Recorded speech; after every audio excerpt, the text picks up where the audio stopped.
Hermanos, Dios lo bendiga a todos en el nombre del Señor Jesucristo. Esta es la segunda entrega de la serie Los Vendavales de la Vida. Y aquí estamos tratando circunstancias que nos producen miedo, que nos obligan a luchar, que si no aprendemos a manejarlos correctamente, van a medrar nuestra fuerza, que terminarán desbarrancándonos primero en el área emotiva, y si así, de hecho nos va a conducir a tomar malas decisiones, y con esas malas decisiones complicarnos nosotros mismos, pero ahí no queda la cosa, sino complicar a los que viven y probablemente dependan de nosotros. Definitivamente, el miedo, la desesperanza sin freno son malos consejeros.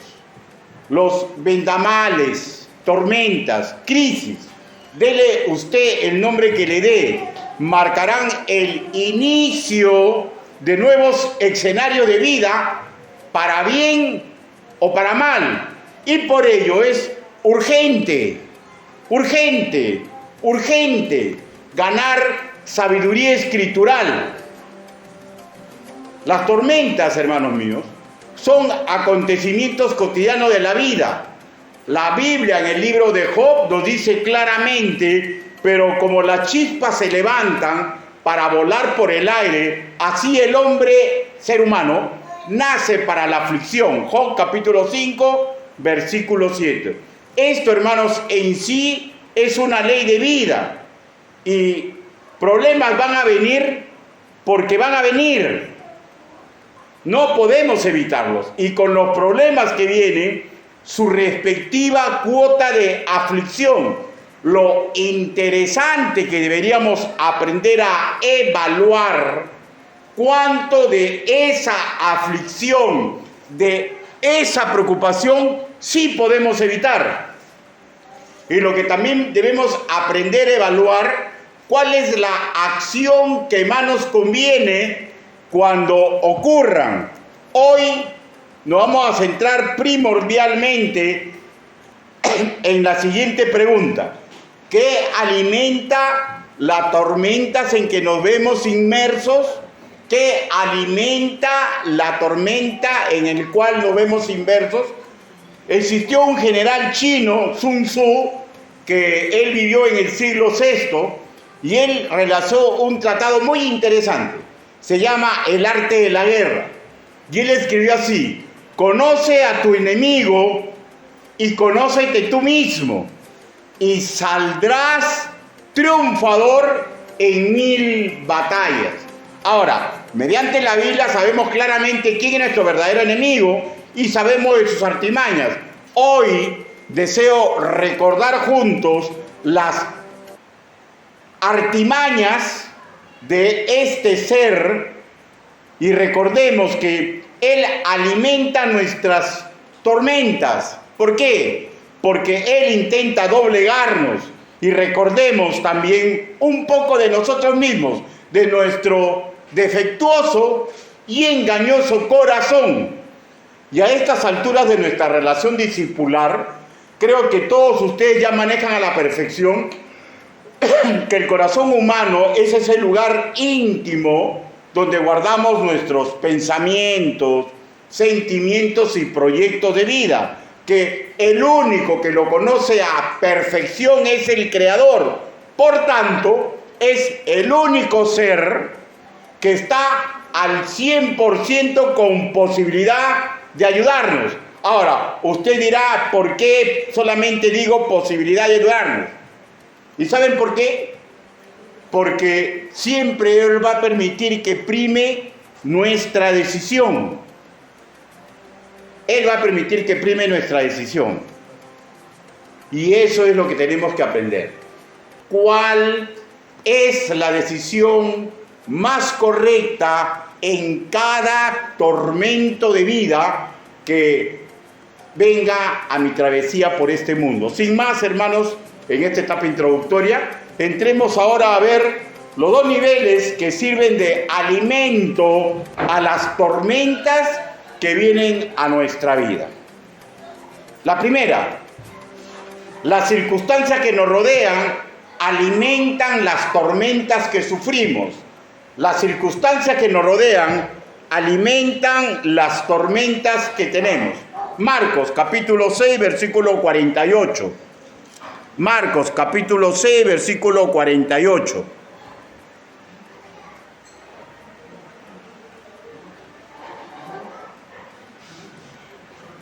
Dice, y viéndole remar con gran fatiga, acá viene, porque el viento le era contrario,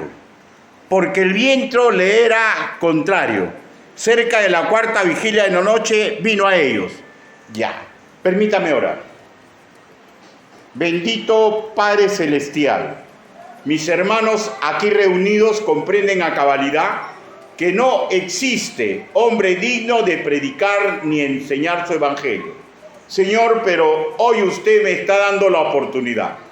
Hable, Señor Yahvé, para que pueda explicar correctamente, Señor, los dos sectores en los cuales se alimentan las tormentas de nuestra vida, y así comprendamos el método que usa el enemigo para intentar desbarrancarnos. Así le pedimos, así le suplicamos en el nombre bendito del Señor Jesucristo. Amén. Bueno, hemos leído claramente, hermanos míos, dice en el versículo, con gran fatiga, porque el viento les era contrario. Hermanos, el viento es una circunstancia externa a nosotros. El simbolismo que estamos viendo es que hay circunstancias externas a nosotros que empujan las crisis en nuestra vida. Y usted sabe, tanto como yo, que pueden ser múltiples, ¿no? Pueden ser enfermedades, situaciones financieras desfavorables, déficit en relaciones sentimentales de cualquier tipo, ¿no? Amorosas, de familia, qué sé yo.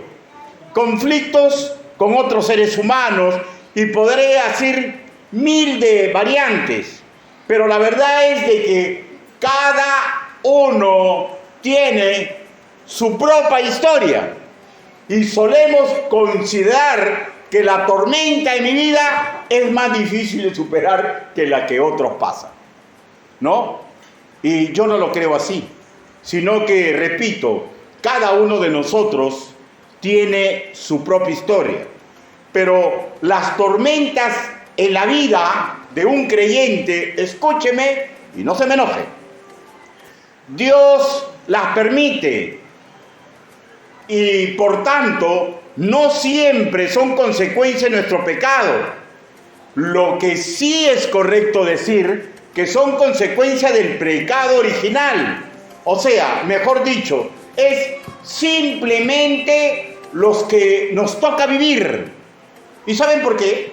Porque a veces usted no hace nada malo, nada incorrecto, pero igual la tormenta viene a su vida. Hay en la Biblia una profecía sobre el Señor Jesús, en la cual podríamos sintetizar las situaciones tormentosas que le tocó vivir durante su estancia en este mundo. Y creo que todos estamos de acuerdo que Jesús no hizo nada pecaminoso. Pero si Él tuvo tormentas, ¿por qué nosotros no la debemos tener? Cuando se escribieron fue profecía. Hoy sabemos que fue la historia particular del Señor Jesús y fue real. Como real son sus tormentas y como real es la mía. Isaías capítulo 53 versículo 3. Isaías. Retrocedemos, Jeremías, Isaías, capítulo 53, versículo 3. Dice, y acá relata toda su vida tormentosa. Dice, Isaías, capítulo 53, versículo 3. Despreciado y desechado entre los hombres, varón de dolores, experimentado en quebranto. y como que escondimos de él el rostro, fue menospreciado y no lo estimamos.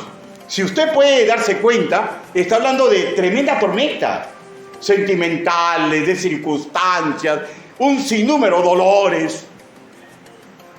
Y dice experimentado en situaciones tormentosas. En la vida del Señor Jesús ocurrió de todo como en botica, pero su temple emocional, ya, su respuesta doctrinal y la respuesta en práctica siempre fue visible para los demás. Óigame, nadie puede decir que Jesús era de acero porque dice que Dios lloró, ¿no es cierto? Ahora, pero en cuestión de una tormenta y cómo él se fortaleció, ejemplo perfecto es lo que ocurrió en Getsemaní. En Getsemaní.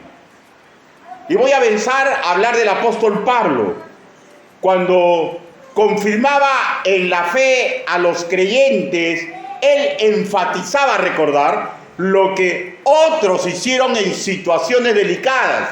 Por ejemplo, le voy a leer, no busque, escuche, Filipenses capítulo 4, versículo 9. Lo que aprendiste y recibiste y oíste y visteis en mí, esto haced, y el Dios de paz estará con vosotros. Y yo creo que todos debemos estar de acuerdo que nadie para enseñar en situaciones difíciles que les tocó vivir como Jesús de Nazaret, hombre experimentado en cuestiones tormentosas. Nadie como él para entendernos en situaciones difíciles, en las crisis de nuestra vida, como Dios hecho hombre, pues a él le pasó de todo, al tal punto que dice experimentado en dolores, tormentos y dolores del alma. En la víspera de su muerte y martirio, antes de ser entregado a las tropas del Sanedrín, él profirió palabras que revelan su naturaleza humana. Tuvo angustia de los sucesos que venían rapidísimamente a su vida y que él sabía que era prácticamente imposible de detener. Mateo capítulo 26.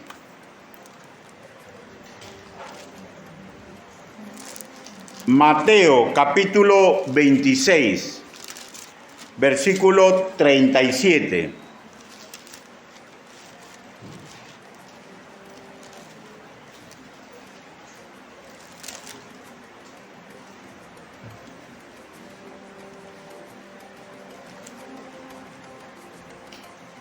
Dice, y tomando a Pedro y a los dos hijos de Zebedeo, comenzó a entristecerse y a angustiarse en gran manera.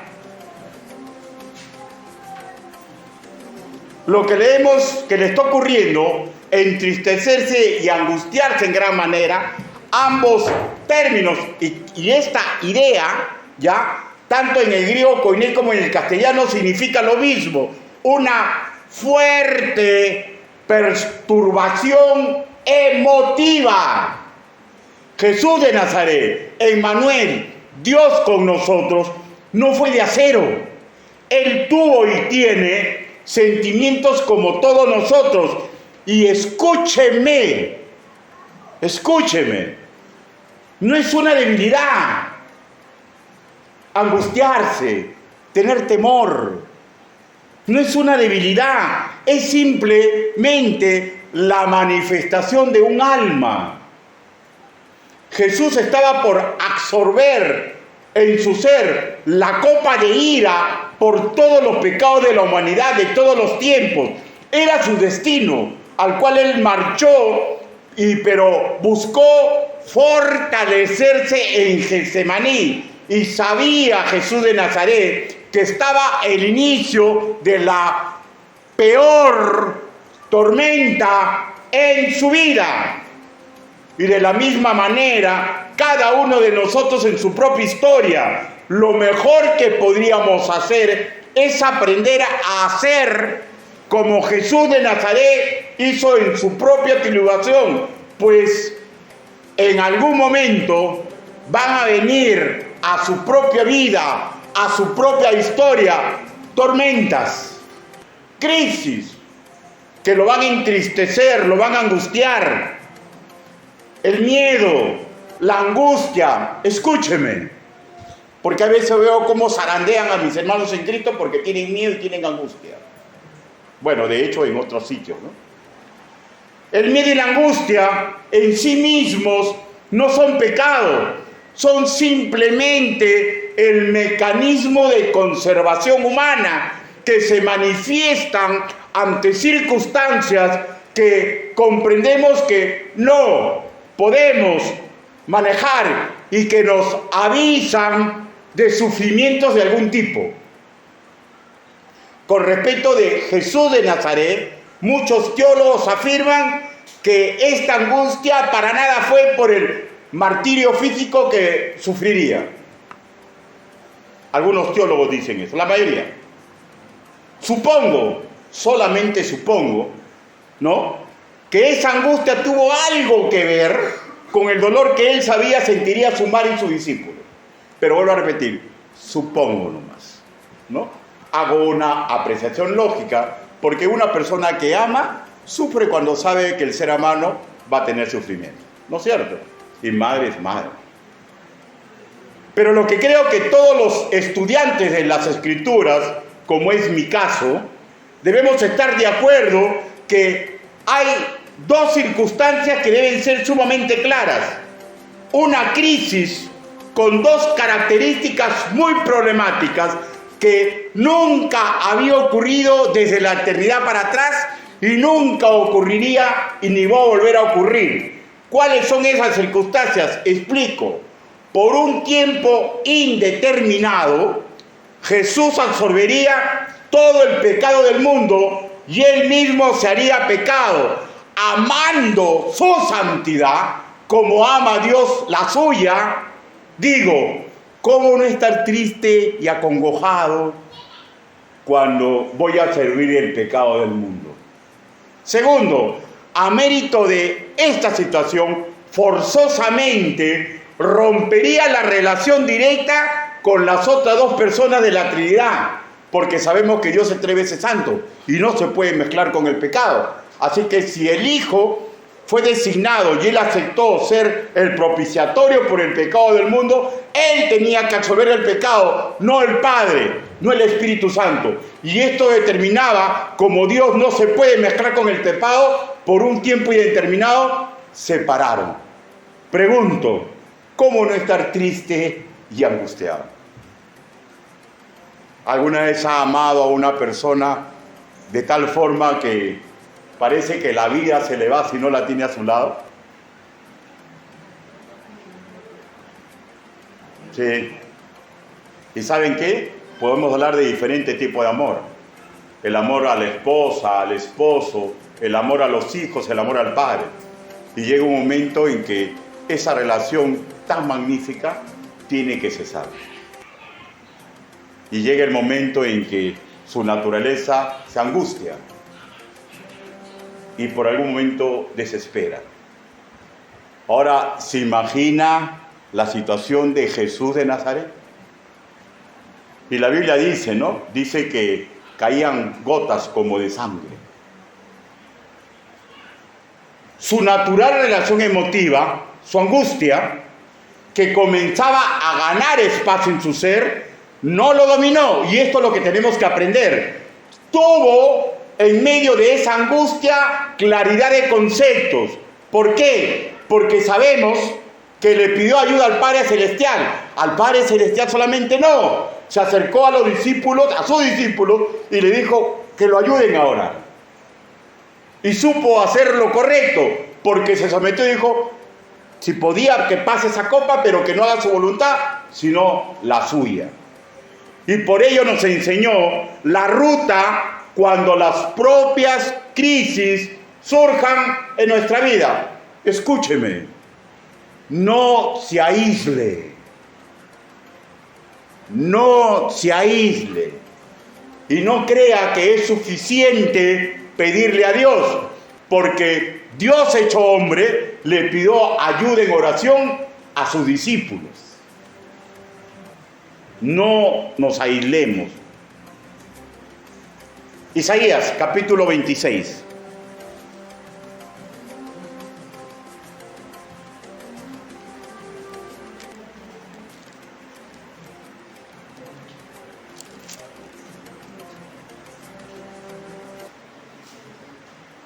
Isaías capítulo 26.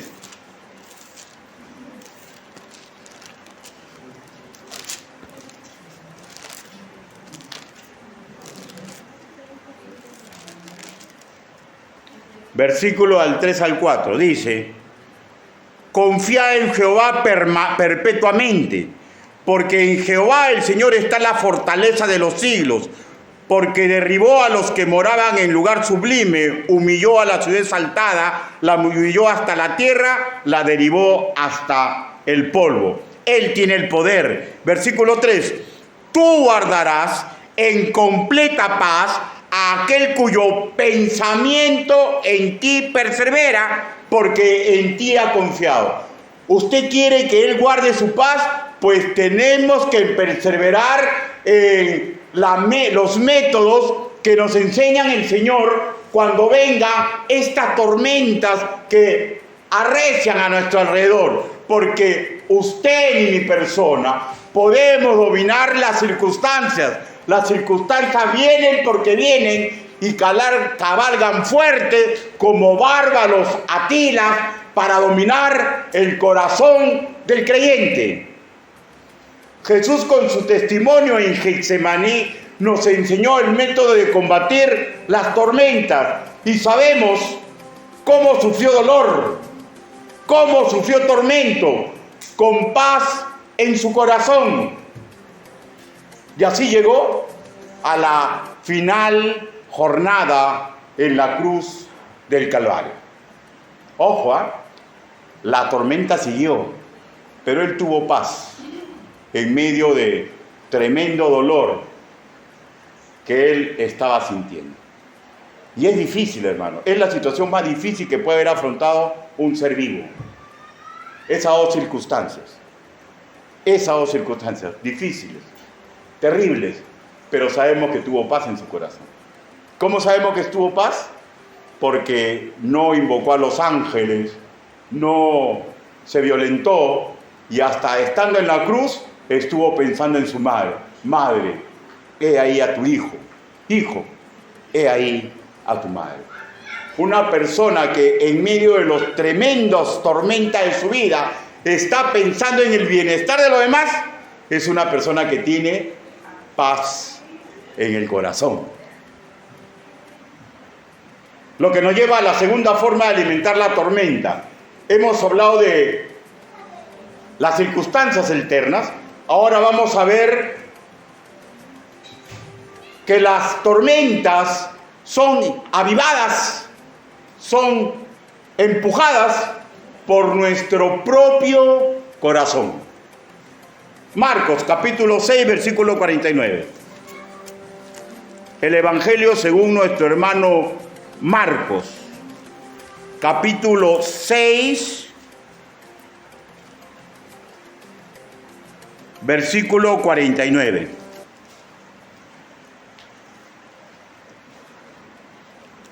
Dice: viéndole ellos andar sobre el mar, pensaron que era un fantasma y gritaron. Escúcheme, por favor. Ya formulamos la interrogante en la primera parte de esta serie. ¿Cómo fue que tuvieron miedo? Y respondimos así, que si bien era cierto, eran discípulos del Señor Jesús, sin embargo, aún no habían terminado su aprendizaje. Eran hombres atrapados, pese a tener al mejor maestro existente, en las creencias de su época, de su entorno cultural, supersticiones, ideas preconcebidas en base a filosofías huecas. Pregunto, alguno de los presentes, si ya se sabe hijo del Altísimo, ¿ha terminado usted su formación? ¿Ha terminado su formación? Pregunto, ¿su pastor ha terminado su formación? Ya no podemos ser movidos por las corrientes ideológicas del mundo en asuntos prácticos. Seguimos, por ejemplo, pensando en que un yugo desigual es beneficioso si el postulante a marido o esposa es un buen partido. ¿Sigue pensando eso? ¿Sigue pensando que desearía un buen partido para su hijo o su hija, así no sea creyente? ¿Seguimos acaso pensando que la violencia ilegal puede ser justificada de alguna forma? ¿Acaso todavía pensamos que robar puede tener algún tipo de justificación? No sabemos, ¿no? El Robin Hood, ¿no? Robin Hood, ¿no? ¿Qué pensamos? Podemos pensar que participar en algún tipo de borrachera, porque es una reunión en familia, o podemos pensar que tirarse una canita al aire es justificado. ¿Pensamos acaso que es una pérdida de tiempo congregar los domingos? ¿Que es mejor descansar el domingo o ganar alguito más el domingo? ¿Pensamos aún eso? Pensamos, por ejemplo, de que es preferible descansar el domingo porque el lunes tengo que ir a la universidad. ¿Pensamos aún eso? Si aún pensamos eso, todavía hay mucho por educarnos. Hay mucho por educarnos. Hay algunos que tienen, por ejemplo, llamado pastoral, pero tienen miedo. ¿Y saben de qué tienen miedo? De no cubrir su canasta familiar. O sea, si tiene un llamado pastoral, hay mucho todavía para formarlo. Hay mucho todavía para formar. Y así podríamos ver un sinnúmero de situaciones que causan tormenta a nuestra vida. En uno de los manuales oficiales de consejería de nuestra congregación, que se titula Palabras de Amor y Vida Eterna, escribo que el alma humana es delicada como una flor. Y a continuación escribo así: recordemos que no hay mejor maestro e impulsador para sensibilizar y educarnos que Dios mismo. Para eso es profeso, ha ideado la siguiente estrategia educativa. Primero, nos dio las virtudes de Cristo. Segundo, nos ha entregado el mejor rabí que existirá, él mismo en la persona del Espíritu Santo. Tercero, nos ha entregado el único manual perfecto que no tiene errores, la Escritura. Y cuarto, pide con razones, que son amores, nuestra colaboración en aceptar, escudriñar las Escrituras y ponerlas en obra. Y hacer un intento sano para ser ejemplo de los demás. Ese método educativo lo ha ideado el Padre Celestial para nosotros, porque sabe que la gran lucha no es en lo externo, sino el corazón del creyente. Y surge una pregunta lógica, que ya le he respondido, sin querer queriendo. Bueno, ¿por qué es tan importante educar el corazón humano? ¿Por qué Dios ha ideado profesamente toda una estrategia educativa? Respondo: por nuestra condición natural de raza caída. Jeremías, capítulo 17, versículo del 9 al 10.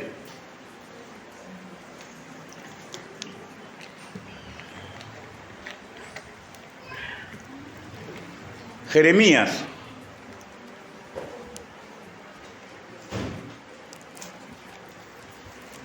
17, versículos del 9 al 10. Esa condición natural de raza caída. Jeremías capítulo 17, versículo 9 dice: engañoso es el corazón más que todas las cosas y perverso. ¿Quién lo conocerá? ¿Quién lo conoce? Dios, porque Él lo conoce, idea profesamente esta política educativa. Él es el único estratega que conoce a perfección al enemigo y al combatiente, usted y mi persona. Ahora permítame leerles Santiago capítulo 4, versículo. Permítame leer, escuche. ¿De dónde vienen las guerras y los pleitos entre vosotros? No de vuestras pasiones, las cuales combaten en vuestros miembros. Yo creo que es sumamente claro, ¿no? Y visible, ¿no? Nuestro centro de control, esa maravilla que Dios ha puesto para que nos sirva, hay veces nos juega en contrario. Y nuestro corazón alimenta las hogueras, alimenta las tormentas, alimenta las crisis que Dios permite que existan. Y la ignorancia o la terquedad para no reconocer la validez de las verdades espirituales muchas veces guían las decisiones de un verdadero creyente e influyen en las tormentas que le está tocando vivir, aumentando la flama y el fuego. Por tomar decisiones, engañado por el corazón y dejando de lado lo que Dios dice que debemos hacer. Esta sin razón de acción que a veces nos ocurre, por favor, no se me enoje lo que va a escuchar. Significa brutalidad. A veces somos sumamente brutos. Y esa brutalidad solamente puede ser combatida con la educación que procede de las Escrituras. Pero el proceso no solamente es educarnos, sino sometimiento a la sabiduría escritural. Por eso, el esfuerzo educativo de entregar, por ejemplo, 2 prédicas dominicales para edificar al cuerpo de Cristo. Por eso el esfuerzo educativo de confeccionar discipulados, consejerías personalizadas, proyectar capacitaciones, conferencias a toda una grey. Por eso el intento de pulir y educar a aquellos que son maestros, que son expositores del Evangelio. ¿Por qué? Porque hay un tremendo reto cultural, emocional y doctrinal contra nuestro propio engañoso corazón, que suele dejarse engatusar por el mundo y su cultura perniciosa, o por el placer y el honor que el mundo le promete. Nuestro corazón, hermanos míos, suele hacernos bajar los brazos cuando más lo necesitamos. Cuando más necesitamos pensamientos centrados, sentimientos domados y proyectos bien formulados. Y el ejemplo típico lo acabamos de leer en la tormenta que estaban sufriendo los apóstoles.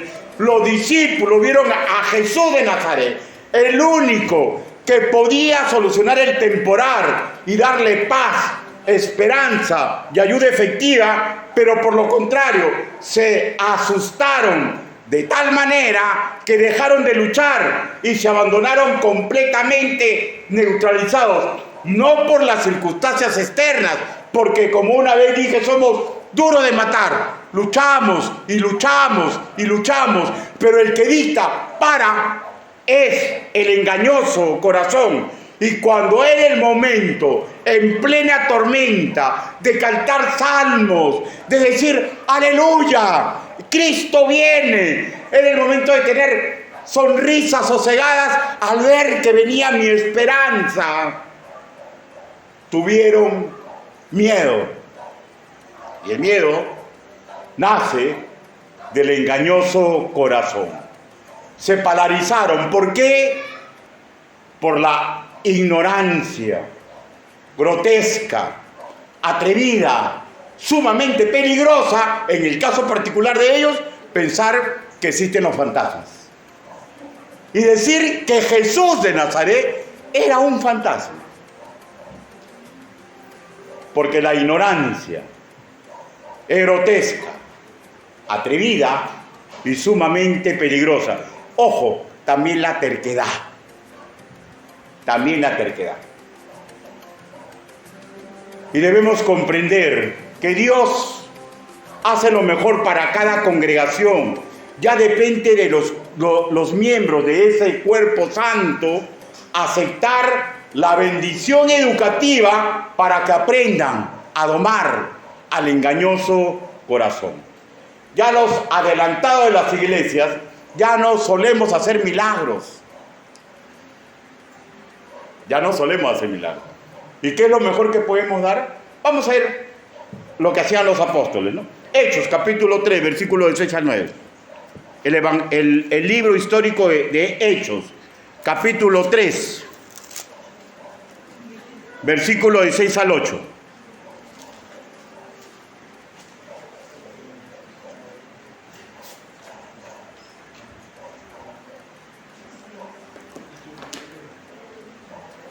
Hechos, capítulo 3,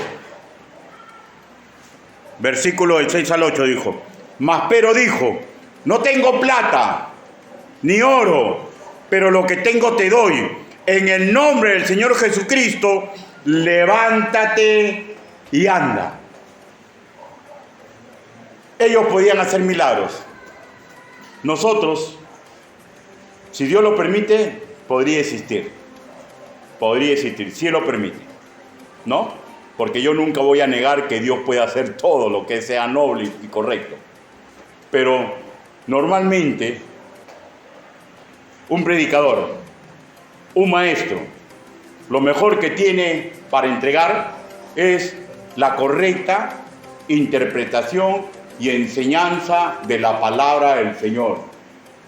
Y no tengo plata, no tengo oro, pero tengo una palabra profética que, hablando de lo que pasó en el pasado, analizo lo que te ocurre en el presente y te digo lo que te puede suceder en el futuro, para bien o para mal. Y eso es lo mejor que tenemos. Es lo mejor que tenemos. Y eso es el intento de cualquier maestro que ame a su grey, que ame el trabajo de ayudar a su grey en cualquier condición, en cualquier congregación del globo terráqueo, enseñar correctamente la palabra de Dios, para prepararnos para lo macro, servir y darle gloria a Dios, pero también tener pendiente lo micro. ¿Cuál es lo micro? Defendernos con la ayuda de la palabra del Señor ante las tormentas que van a venir a nuestra vida. Lo que nos lleva al tercer y último punto. Nada de lo que nos ocurre es opresivo para el Señor y Salvador. Marcos, capítulo 6.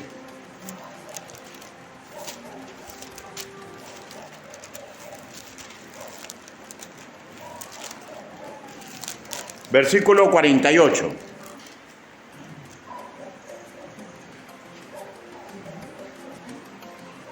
Dice: y viéndoles remar con gran fatiga, porque el viento les era contrario. Bueno, el viento es fácil verlo, ¿no? Porque cuando tú estás viendo, ahí está viendo todo el temporal. Pero dice, y viéndoles remar con gran fatiga. Y es un dato muy interesante, ¿ya?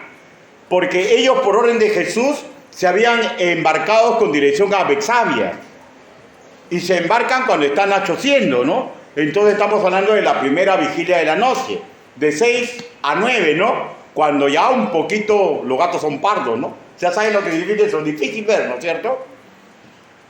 Y Jesús decide ir a socorrerlos cerca de la cuarta vigilia de la noche, o sea, aproximadamente antes de las 3 de la madrugada, lo que hace una diferencia, en el mejor de los casos, de 6 horas. Y por las yardas que ellos habían remado, los estadios, perdónenme, estamos hablando de 5.000 metros. La pregunta sería, ¿por qué no los socorrió antes? Respondo, aún tenían mucho que aprender. Y no hay como la tribulación para aprender. ¿Y saben por qué? Porque cuando las papas queman, se aprende más que cuando el mar está en calma. El mar está en calma. Y se escribe, y viéndolo remar con gran fatiga. O sea, no es que supuso, no es que discernió por la información que tenía. Él vio. Ahora, la pregunta es, con esa oscuridad, con esa distancia y ese ángulo, ¿cómo él pudo ver exactamente lo que estaba pasando? O sea, un imposible para cualquier ser humano, ¿no? Pero Jesús vio exactamente todo lo que estaba aconteciendo. ¿Y eso qué implica? Un amoroso interés por sus discípulos. Y no solamente por ellos, porque usted se ha nacido de nuevo, también es discípulo de Dios. Es un indicativo que Jesús era y nunca dejará de ser el Roy, el Dios que me ve. Ahora, dense cuenta que no dice el Dios que vea, sino el Dios que me ve. ¿Y saben por qué es esta la traducción? Porque usted y mi persona y todo creyente debe de comprender que Dios siempre está pendiente de nosotros, no para aprender qué somos, porque Él conoce todo lo nuestro, no para saber qué hacemos, pues Él es omnisciente, sino para que nosotros asimilemos el amoroso interés que Él tiene por nosotros en cualquier circunstancia, en cualquier crisis, en cualquier lugar y en cualquier época de la historia, porque el Roy, el Dios que me ve, implica una relación íntima de un ser todopoderoso, de un ser completamente amoroso, el mejor educador que puede sentir, que me ve porque me ama. No desaprovechemos aquel que nos ama como nunca nadie nos amó, porque mis problemas y sus problemas, mis miedos y sus miedos, mis sueños y sus sueños, mis aspiraciones y sus aspiraciones no escapan de su interés, no escapan de la planificación que Dios está haciendo en bien nuestro. Pero ¿saben qué? Él no nos va a robotizar, nos educa para que tengamos fe en Él y los métodos que Él pone a su disposición para cada crisis, tormenta, vendaval que venga a nuestra vida. La tormenta no lo agarró de sorpresa, tampoco lo agarró de sorpresa que ellos tendrían miedo, porque la Escritura dice, y quiso adelantárseles. Y cuando vemos la traducción más exacta significa, quería intervenir en ese evento. O sea, su voluntad a disposición de intervenir en cada circunstancia de nuestra vida. Ustedes han escuchado ese dicho muy clásico que dice, es mejor enseñar a pescar que entregarle el pescado. Bueno, pues, Él nos deja el poder de decidir. Nos ha dado los dones, nos ha dado las virtudes, nos ha dado el mejor maestro, nos ha dado el mejor manual, y Él nos deja crecer cuando tomamos decisiones. Hay personas que me buscan para pedirme consejería y están esperando que yo les diga qué es lo que tienen que hacer. Y yo le doy un recorrido bíblico y le digo, toma tu decisión. Toma tu decisión. Y es el método de Dios. Dios no te saca completamente de las castañas teniendo el poder. Y a veces tú te angustias y dices, ¿por qué? Le voy a leer Salmos capítulo 100, versículo 2. Dice, entenderé el camino de la perfección cuando vengas a mí. Entenderé el camino de la perfección cuando vengas a mí. En la integridad de mi corazón andaré en medio de tu casa. Hermanos, para entender a Dios, Él tiene que venir a nosotros. Y es el momento cuando tenemos que responder con integridad. Hermanos míos, los discípulos estaban en una tremenda prueba y tenían que comprender, confiar en Dios. Él le dijo, no teman, yo soy. Ellos tuvieron que tomar la decisión. ¿Es el Señor Jesús o es el cuco que nos quiere engañar? ¿No? El fantasma, el tunche. No dudemos, Él nunca nos va a abandonar. Aunque nuestros ojos no lo puedan ver, está ahí como el aire que respiramos, esperando que reaccionamos correctamente. Y debemos tener contentamiento, hermanos míos. ¿Y saben por qué? Porque probablemente cuando usted está en una tormenta, ve todo enredado y caótico, ¿no? ¿No? ¿Sí o no? Todo está enredado, todo está caótico. Hermanos, vamos a tratar en la próxima entrega los motivos por los cuales ocurren las tormentas. Pero le voy a decir, no sé cuántos saben tejer. ¿Se acuerdan antiguo ese que había un molde y las damas ponían una tela? Y cuando yo era niño, yo veía que hacía mi abuelita, mamaquetita, así eso, tenía un bordeado y yo me ponía debajo chiquito a ver, ¿no? Y todo era un desorden, hermano, caían los hilos a colores, y decía, qué feo, ¿no? Y mamaquetita me miraba y me decía, Ricardito, ven para acá para que veas. Y cuando yo subía, me maravillaba, porque era un bordado maravilloso. Ese bordado es Dios en las tormentas. Y nosotros cuando nos falta fe y nuestra naturaleza es porque estamos abajo y no comprendemos por qué todo está tan caótico. ¿Y saben por qué? Porque hay un hermoso bordado que Dios está haciendo con sus hijos. Pero tenemos que aprender a tener fe.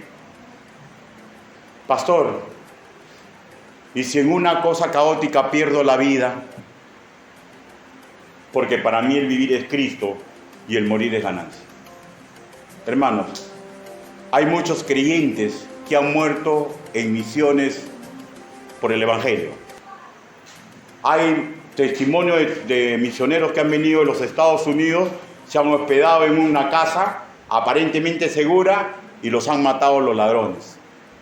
Hay creyentes que mueren en cualquier circunstancia, accidente de tránsito y tantas cosas. El mismo Señor Jesús murió en la mayor tormenta de su vida. Pero yo le aseguro que hasta si muero en una tormenta, voy a tener un mañana mejor. Nosotros lo que tenemos que hacer es, en medio de las tormentas, tener integridad.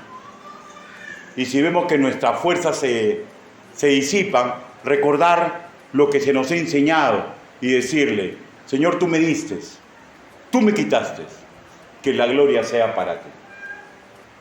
Conclusión, edificado sobre el fundamento de los apóstoles y profetas, siendo la principal piedra del ángulo Jesucristo mismo, en quien todo el edificio va coordinadamente creciendo para ser un templo santo del Señor. Efesios capítulo 2, versículo del 20 al 21. ¿Y saben qué, hermanos míos? Tenemos que edificarnos en el conocimiento del Señor Jesús. Tenemos que aprender el fundamento que dejaron los apóstoles, las cosas que hicieron, cómo lo hicieron. Hermanos míos, tenemos que comprender que en la tormenta de la vida va a haber ese deseo de hacer como me place. ¿Y saben por qué, hermanos míos? Porque es más fácil hacer las cosas como nos parece. Y siempre los métodos son más cansados, más tediosos.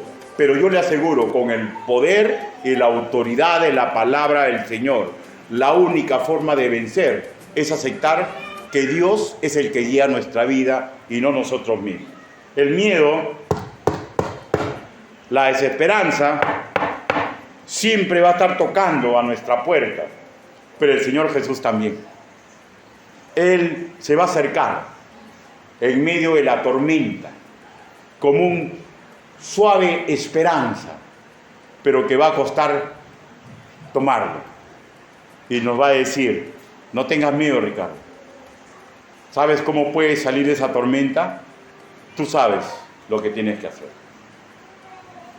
Órame, obedéceme, y si aún te falta fuerzas, pide ayuda para que oren por ti.